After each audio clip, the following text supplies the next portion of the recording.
Hello guys, in this video I'm going to show you how to set the average consumption on the NavShip application.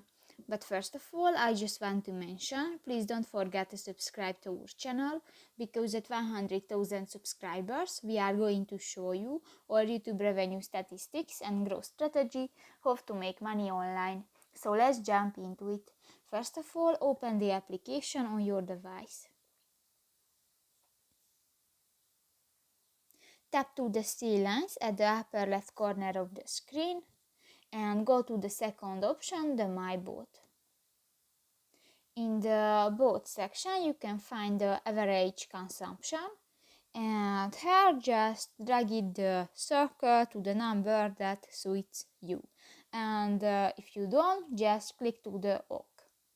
So that's pretty much it for this video guys. See you in the next one. Bye bye.